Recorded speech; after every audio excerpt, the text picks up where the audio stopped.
Sahabat Ismail Radio AM 774, Ismail TV di mana saja antum berada. Rasulullah Shallallahu Alaihi Wasallam sebelum mendapatkan risalah-risalah yang berat tentunya, beliau dipersiapkan oleh Allah Subhanahu Wa Taala dengan satu tarbiyah, dibimbing, ditarbiyah oleh Allah Subhanahu Wa Taala dengan perintahnya untuk bermunajat di malam hari yang kita sebut dengan Qiyamul Lail.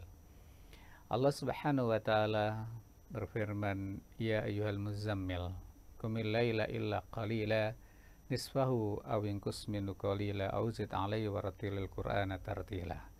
Wahai orang yang berselimut, maksudnya adalah Nabi Shallallahu alaihi wasallam, bangunlah malam walaupun sebentar. Untuk apa bangun malam? Untuk Qiyamul Lail. Membuka hubungan dengan Allah Subhanahu wa taala, langsung bermunajat, berzikir, beribadah, tawadhu, khusyuk di hadapannya. Dengan Qiyamul Lail ini, ruhiyah manusia akan makin tinggi, memiliki kuwah ruhiyah, quwwatun ruhiyah, kekuatan roh, tidak sekedar jasmani, lebih dari itu adalah rohani. Qiyamul Lail merupakan kebiasaan orang-orang soleh terdahulu. Bahkan alaikum bi qiyamil lail, seyukyanya kalian ini melakukan qiyamul lail atau tahajud, karena tahajud itu adalah da'bus solihin, kebiasaan orang-orang soleh terdahulu. Artinya kalau kita ingin mendapatkan predikat soleh, tentunya kita tidak meninggalkan qiyamul lail alias tahajud tersebut.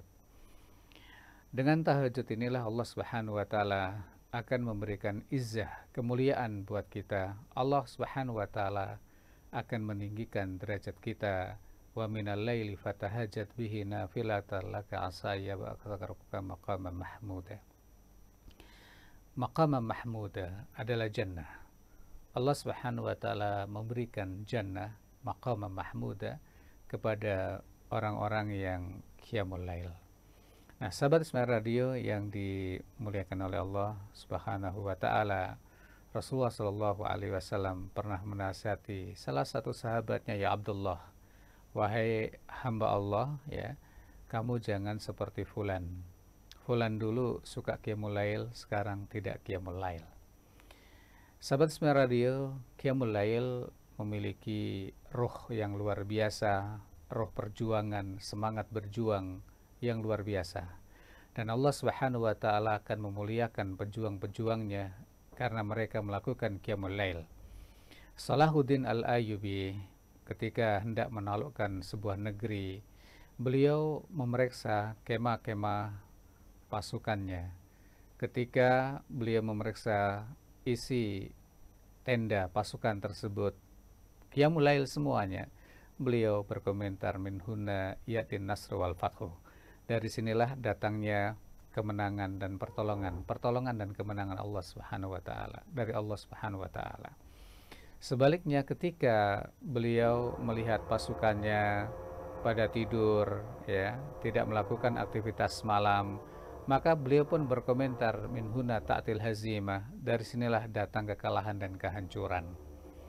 Nah, supaya kita tidak tertinggal qiyamul lail, maka faktor-faktor yang perlu kita perhatikan adalah di siang harinya kita tidak boleh bermaksiat kepada Allah Subhanahu wa taala. Siapa yang bermaksiat di siang harinya, maka di malam harinya dia terhalang untuk qiyamul lail. Di samping itu, tips yang berikutnya adalah segera untuk tidur ba'dal isya, sehingga nanti bisa dengan mudah Allah Subhanahu wa taala membangunkan hambanya untuk melakukan qiyamul lail. Sarana-sarana yang lain, media-media yang lain, mungkin alat komunikasi yang bisa membantu kita untuk bangun qiyamul lail. Alhasil, ala kulli hal, sahabat Ismail Radio, bahwa seorang muslim bila ingin mendapatkan izzah, bila ingin mendapatkan kemenangan, bahkan seluruh kaum muslimin menginginkan izzah dan kemenangan tersebut, kunci utamanya selain salat 5 waktu adalah qiyamul lail. Barakallah, jazakumullah khairah.